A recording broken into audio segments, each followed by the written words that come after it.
dia vão escrever histórias sobre nós. Vão dizer que nascemos para vencer, que estava escrito nas estrelas, que o futuro sempre nos sorriu. Mas não é essa a nossa história. Tudo o que conseguimos foi graças à nossa capacidade de união e de superação. E se foi assim que chegámos aqui, é assim que queremos continuar.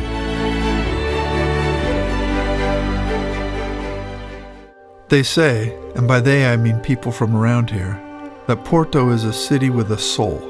This is quickly followed by the proud statement that the people are nice and that the food is amazing. Porto does have soul, and it's charming in the least patronizing sense of the word. I mean, the city charms you. It takes you in and makes you feel welcome. Maybe it's the centuries-old wine culture here that appeals. There's not the uppity sommelier telling you what wine you should pair with every dish. I mean, here, good wine is a way of life. It's a birthright. You don't talk about it too much. You just drink it. Wine is everywhere in this small country, in every region, all different, all good, and naturally pairs well with the local cuisine in that region. One of the wonderful things about Portugal is that you can experience wines in some incredible locations. Recently, we had the privilege of discovering a wine bar in a beautiful setting, Arco das Verdades, located in Porto. Its name literally means the Ark of Truths because it's next to the historical entrance to the city that bears the same name. Yeah, you can feel the history as you enter this place. In fact, one of its walls is part of a 17th century aqueduct. This beautiful place sits on the side of the hill that overlooks the Douro River, so the views are amazing. And across the river, you can see the lights of the port houses that line the shore. The owners of Arco das Verdades, Aleski and Tatiana, came to Porto with a dream of starting a place like this, and they found this treasure of a location. They serve wines from all over Portugal. We really enjoyed listening to a local jazz band play while we sipped wine and sampled their delicious vegetarian homemade dips with bread. If you come through Porto, this is a place worth visiting. And our lovely hosts, Alexei and Tatiana. There are 13 wine regions in Portugal. Even though it's a small country, the climate varies greatly, so each region produces wine that's got its own character. Two of the most famous regions are the Douro Valley, which is near us, and Alentejo, which is south and east of Lisbon. But there's a lot of other regions that are giving those two a run for their money, and you can find great whites and reds from all over the country. And speaking of great wine, every region in Portugal has its own style and ingredients that goes into the food and wine. Yeah, one of our favorites from the Algarve region is frango assado com piripiri, which is roasted chicken with spicy peppers. It's so delicious. And the region of Alentejo is known for its amazing black pork or porco negro. The pigs in Alentejo are fed acorns, which gives the meat a rich, slightly nutty flavor. Traveling further up the center, you can get foods like leitão à barreira, which is roasted suckling pig. And the north is home to the alheida sausage. The sausage contains no pork, but contains only chicken or turkey. It was invented by Portuguese Jews during the Inquisition. They would hang it in their doorways so it would look like they were eating pork sausage and had converted to Catholicism. Today, people still enjoy eating this smoky, garlicky sausage.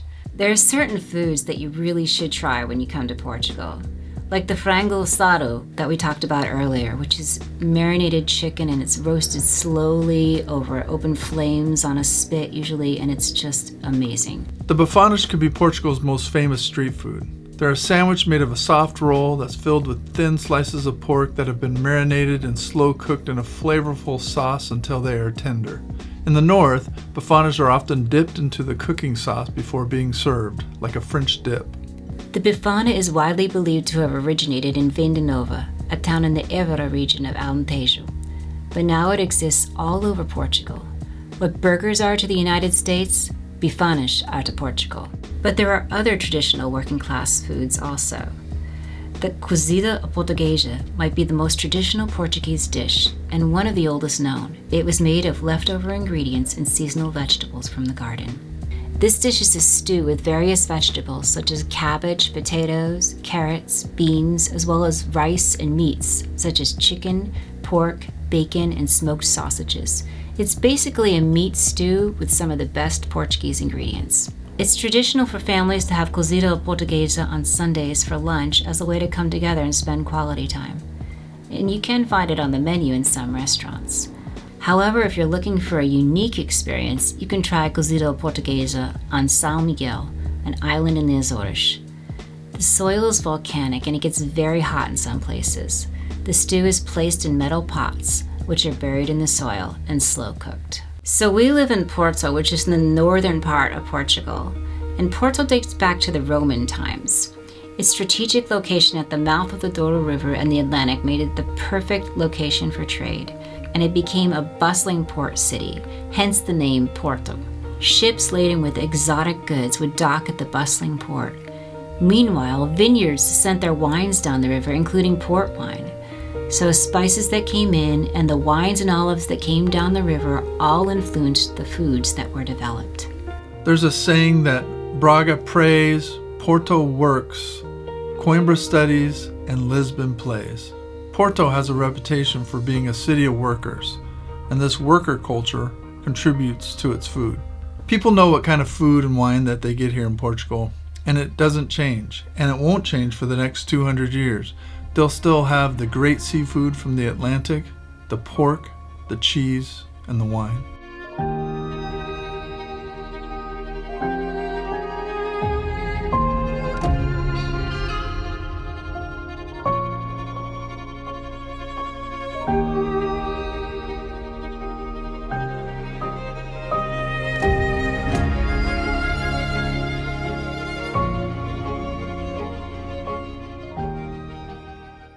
There are a lot of food festivals in Portugal, and one of the most famous ones is the Festival do Marisco, which is in Olhão in August.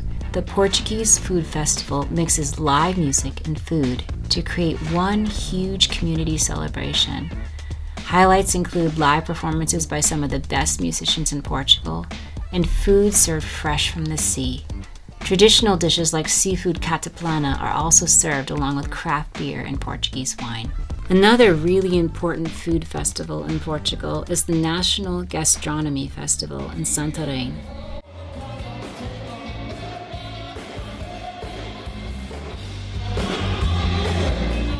This event plays a fundamental role in the preservation of Portuguese gastronomic heritage by inviting chefs and restaurateurs to showcase their best regional dishes. It's a celebration of traditional and contemporary Portuguese cuisine. Besides these food festivals, food and wine play an important role in every festival, carnival, and celebration in Portugal. And another important type of wine here in Portugal is port. The big port houses are in Porto, or rather the Gaia side of the river across from Porto. Port is a sweet wine, often served as a dessert wine. It comes in different varieties such as ruby, tawny, or white. Originally, port was designed to stay stable during long ship travels from Portugal to England, so the winemakers fortified it with brandy. Today, it's fortified in a different way during fermentation.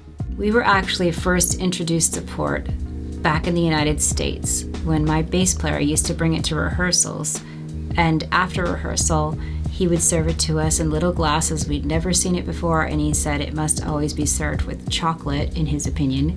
So he gave us chocolate cookies and port, and it was just such a really lovely treat to have after practicing. And ever since then, we've always had a love for port, and we didn't know at the time we would be moving to Portugal, so that was a really cool surprise. And we live where it's made. Yeah, that's crazy. You can visit the port houses and take tours to see how the port is made and get tastings and all.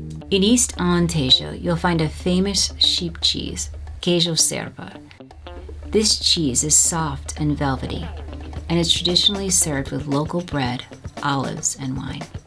The Azores Islands are also famous for their cheeses and dairy products. In fact, the butter in the markets here is almost all from the Azores.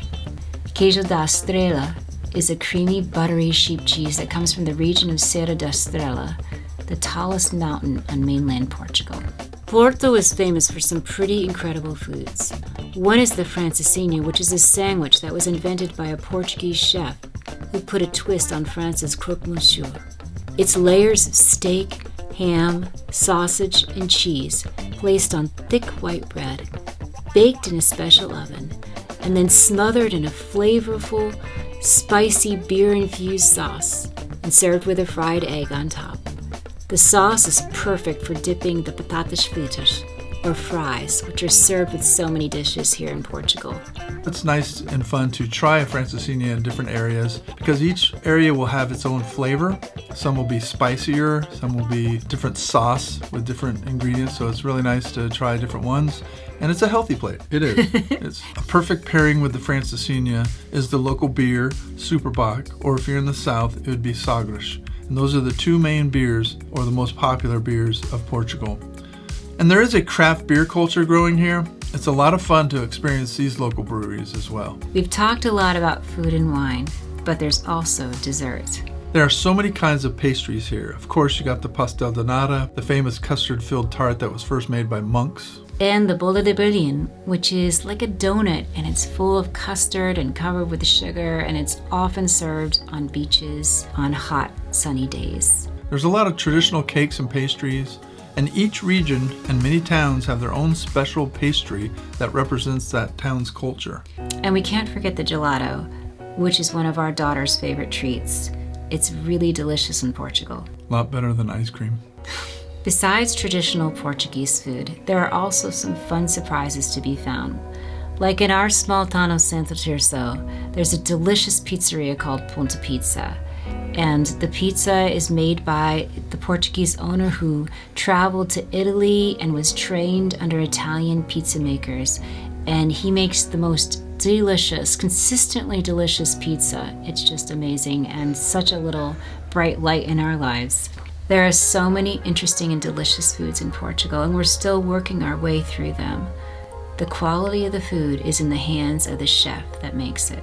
Totally true. I think we would agree that our most flavorful, best meals that we've had have been home cooked, where we were invited to someone's home to enjoy their version of the dish. So I guess what we're saying is, to try delicious Portuguese food, get invited to someone's home. Yeah. We've also had some memorable meals at restaurants. So much Portuguese food is made to be comfort food. It's made with fresh ingredients and it's very carefully prepared. Since Portugal's mainland runs on two sides along the Atlantic, seafood is very important here. One favorite dish is arroz de marisco, or seafood rice. It's packed with all kinds of local shellfish. One of the best places near us to get seafood is Matosinhos, a town just outside of Porto. Here the fish and seafood are caught and cooked immediately and with great expertise. And throughout Portugal, you can find towns like this. Of course, bacalhau, or salted cod, is one of the most famous traditional dishes of Portugal. It's important to the culture.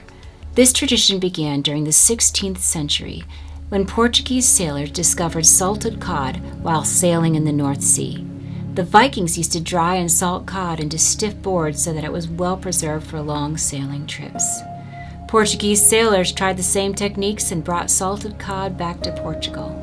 Over time, it became very well loved, and today it's served literally about 100 different ways. Sardines and octopus are also very popular. All over Portugal, you can find local olives and, of course, excellent olive oil. Fresh, high-quality olive oil, it's an important part of the Portuguese cuisine. We had a great experience. We recently got to try several truly exceptional wines at Dogma Wine Bar in Porto. Yeah, the sommelier Vasily was honored as the third best sommelier in all of Portugal last year. The 2024 contest in November, I got a bronze medal. He truly took us on a journey with different wines and gave us an education about the regions in Portugal. Yeah, he offers wine flights that include sparkling wines, white and red wines, and port. He also provides some incredible petiscos that complement the wines. I think my favorite was the prego, or the steak sandwich. All of Dogma's foods are an example of Portuguese food using the best, freshest ingredients, from the sardines on bread to the cheeses at the end of our visit. And the wines and experience were wonderful. We thoroughly enjoyed our time at Dogma. This is a Dogma Wine Bar. Just come to visit and have a good wine tasting. There's so many different regions here in Portugal, and if you're thinking about moving here, we would recommend that you go to maybe a region that you're looking up that maybe speaks to you online, and try the local foods, ingredients, the wine, and some place is going to speak to you and say, you are home, this is it. And for us, it was Porto. And even when we looked down south and looked all around, and we loved the different places that we went to, every time we would come home to Porto, go over the bridge, it just felt like, oh, we're home. Yeah. It's like your heart settles where it's supposed to be. For centuries, Portugal's food and wine culture evolved through the contributions of adventuresome seafarers and hardworking farmers, fishers, and vineyard owners. The uniquely Portuguese recipes, which are still used today, lovingly capture the traditions of home and family passed down from grandmothers to younger generations. Today, just one taste of Portugal's seafood, meats, cheeses, desserts, and wines can transport foodies and travelers deep into Portugal's rich culinary heritage. We really enjoy trying new foods and wine here in Portugal. It's just another part of our amazing adventure. Cheers. Cheers.